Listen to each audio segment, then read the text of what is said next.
আপনি হাঁটবেন কেমনে এটা যেমন ইসলাম আপনাকে শেখায়, আপনি বসবেন কেমনে এটা যেমন আপনাকে ইসলাম শেখায়, আপনি ঘুমাবেন কেমনে ওটা যেমন ইসলাম আপনাকে শেখায়, আপনি ব্যবসা করবেন কেমনে ওটা যেমন ইসলাম আপনাকে শেখায়, আপনি আত্মীয়ের সাথে আচরণ করবেন কেমনে এটা যেমন ইসলাম আপনাকে শেখায়, আপনি আপনার ওয়ারাসাত ত্যায্য সম্পত্তি ভাগ করবেন কেমনে এটা যেমন ইসলাম আপনাকে শেখায়, আপনি আপনার আহলে ইয়ালের সাথে আচরণ কেমনে করবেন ওটা যেমন ইসলাম আপনাকে শেখায়, একটা রাষ্ট্র পরিচালনা কেমনে করবেন এটা ইসলামে আছে না নাই, একটা দেশের সংবিধান কেমন হবে এটা ইসলামে আছে না নাই, একটা দেশের বিচার ব্যবস্থা কেমনে পরিচালিত হবে ইসলামে আছে না নাই, একটা দেশের পুরো অর্থনৈতিক অবকাঠামো কোন অবকাঠামোর উপর দাঁড়াবে এটা ইসলামে আছে না নাই।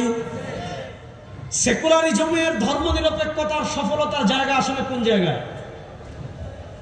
বর্তমান সারা দুনিয়ার মুসলমানরা যেভাবে সেকুলারিজমে ধর্মনিরপেক্ষতায় বুঁদ হয়ে আছে এবং ধর্মনিরপেক্ষতাকে সহজ করার জন্য, ধর্মনিরপেক্ষতাকে জায়েজ করার জন্য, ধর্মনিরপেক্ষতাকে ইসলামাইজেশন করার জন্য, ধর্মনিরপেক্ষতাকে ইসলামের পোশাক পরিধান করানোর জন্য, ধর্মনিরপেক্ষতাকে ইসলামের রূপ লাগানোর জন্য নানা ফন্দি করে বছরের পর বছর বিলিয়ন বিলিয়ন টাকা ইনভেস্ট করে ধর্মনিরপেক্ষতাবাদী যারা আছে, সেকুলারিজমের অনুসারী যারা আছে, তাদের সবচেয়ে বড় সফলতার জায়গা কোনটা? তাদের সবচেয়ে বড় সফলতার জায়গা হলো ওইটা। ওই খ্রিস্টানরা যেমন তাদের ধর্মকে গির্জা কেন্দ্রিক সীমাবদ্ধ করে ফেলেছে, খ্রিস্টানদের ধর্ম তাদের গির্জার ভিতরে সীমাবদ্ধ। খ্রিস্টানদের ধর্ম আপনি পালন করতে চাচ্ছেন, গির্জা পালন করবেন। খ্রিস্টানদের ধর্মীয় বিধানাবলী যা আছে সব চলবে তারা গির্জায়। হযরত শাইখুল ইসলাম জাসরিস তাকি উসমানী হাফিজাহুল্লাহ তিনি তার হাকিমুল উম্মতকে সিয়াসি আফকার নামক বইয়ে লিখেছেন, খ্রিস্টানদের রাজ্য পরিচালনার একটা মৌলিক মূলনীতি ছিল কায়সার কায়সার, গির্জা গির্জা, গির্জা গির্জার মতো থাকবে, ধর্মের সব বিধানাবলী গির্জা থাকবে। রাষ্ট্রের আইন কি হবে? গির্জা মাথা কামাবে না। রাষ্ট্রের বিচার ব্যবস্থা কি হবে? গির্জা মাথা কামাবে না। রাষ্ট্রের সংবিধান কি হবে? গির্জা মাথা কামাবে না। রাষ্ট্রের অর্থনীতি কি হবে? গির্জা মাথা কামাবে না। অর্থাৎ তারা ধর্ম আর গির্জাকে আলাদা করে ফেলেছে, রাষ্ট্র আর গির্জাকে আলাদা করে ফেলেছে।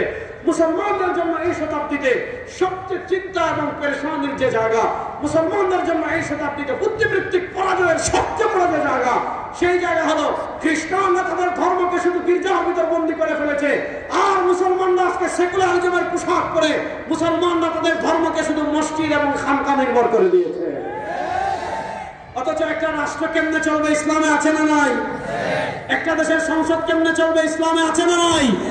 একটা দেশের বিচার ব্যবস্থা কেমনে চলবে ইসলামে আছে না নাই? একটা দেশের আইন আদালত কেমনে চলবে ইসলামে আছে না নাই? অথচ আল্লাহ আমাদেরকে বলেছেন ইয়া আইয়ুহাল্লাযীনা আমানু দুখুলু ফিস সিলমি কাফা। আজকে আমরা শুধু জুমার দিন গরম জিলাপি খাওয়ার ক্ষেত্রে ইসলাম খুঁজি, আজকে আমরা শুধু মাজারে মহিষের তাবারুক খাওয়ার জন্য ইসলাম খুঁজি। অথচ আমার হাঁটতে যেমন ইসলাম প্রয়োজন, কথা বলতে যেমন ইসলাম প্রয়োজন, রাষ্ট্রের সর্বোচ্চ জায়গায় সংসদে রাষ্ট্র পরিচালনায় যেমন ইসলামের প্রয়োজন।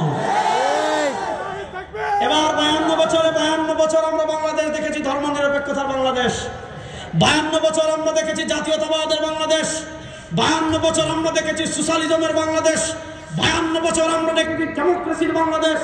খুন বন্ধ হয় নাই, গুম বন্ধ হয় নাই, চাঁদাবাজি বন্ধ হয় নাই, সন্ত্রাসী বন্ধ হয় নাই, মানুষ তার অধিকার পায় নাই। 2024-এর জুলাই আগস্টের গণবিপ্লবের পর এবার আমাদের মিশন হবে আর গণতন্ত্রের বাংলাদেশটাই না, সেকুলারিজমের বাংলাদেশটাই না, জাতীয়তাবাদের বাংলাদেশটাই না, এবারের বাংলাদেশ আমরা গড়ব ইসলামের বাংলাদেশ ইনশাআল্লাহ। কথা ভালো করে বুঝেন, এখানে পীর শাহ হুজুর চরমনাই আছেন, তিনি আমাদের বাংলাদেশের ইসলামী রাজনীতির অন্যতম নেতা এবং বাংলাদেশে ইসলামী রাজনীতি যারা করে তাদের একটা বৃহৎ অংশের তিনি নেতৃত্ব দেন। আমরা চাই গত 52 বছরে সোনার বাংলাদেশ দেখেছি, রূপার বাংলাদেশ দেখেছি, ডিজিটাল বাংলাদেশ দেখেছি, স্মার্ট বাংলাদেশ দেখেছি, কত বাংলাদেশ দেখেছি। শোনেন, আজকে যারা সেকুলারিজমের দাওয়াত নিয়ে আপনাদের কাছে আসবে, আজকে যারা সোশ্যালিজমের দাওয়াত নিয়ে আপনাদের কাছে আসবে, আজকে যারা ডেমোক্রেসির দাওয়াত নিয়ে আপনাদের কাছে আসবে, আজকে যারা মানুষের তন্ত্রমন্ত্রের দাওয়াত নিয়ে আপনাদের কাছে আসবে, তাদেরকে পরিষ্কার ভাষায় বলবেন গত 15 বছর, গত 52 বছর আমরা সোশ্যালিজমের বাংলাদেশ দেখেছি, ডেমোক্রেসির বাংলাদেশ দেখেছি, আমরা ধর্মনিরপেক্ষতার বাংলাদেশ দেখেছি। এমন এমন দরবেশ তৈরি করেছে, এক দরবেশ শেয়ার বাজার খেয়ে দিয়েছে। আপনাদের চট্টগ্রামে এমন এমন দরবেশ তৈরি হয়েছে, এক দরবেশ ইসলামী ব্যাংক খেয়ে ফেলেছে। ওই ডাকাত চোর যারা গত 52 বছর এই বাংলাদেশের হাজার হাজার কোটি টাকা বিদেশে পাচার করেছে, এই বাংলাদেশে খুন করেছে, গুম করেছে, আলেমদের উপর অত্যাচার করেছে, ওই দুর্নীতিবাদ ডাকাত চাঁদাবাজদের বাংলাদেশের মানুষ আর ক্ষমতায় দেখতে চায় না। এবার বলেন, বাংলাদেশের সংসদে আমরা ইসলামের বাতি জ্বালানোর জন্য প্রস্তুত আছি তো সবাই ইনশাআল্লাহ? যদি পীর সাহেব চরমনা এখানে আছেন, আমরা তাদেরকে বলবো, আমরা ইসলামী নেতৃবৃন্দের জুৎসই ঐক্য চাই। আমরা ইসলামী দল আর ভিন্ন ভিন্ন থাকবে, আলাদা পরিচয় থাকবে, আলাদা পরিচয় সামনে নির্বাচন করবে, আমরা এই পরিচয় আর চাই না। আপনারা ঐক্যবদ্ধ হয়ে আমাদেরকে ডাক দেন, বাংলাদেশের সব ইসলামী রাজনীতিবিদ ঐক্যবদ্ধ হয়ে ডাক দেন। 2024-এর জুলাই আগস্টের বিপ্লবের পর আল্লাহর কোরআনের সংসদ প্রতিষ্ঠা করার জন্য বীর চট্টলার মুসলমান প্রস্তুত আছেন তো ইনশাআল্লাহ? আল্লাহ তাআলা আমাদেরকে কবুল করুন।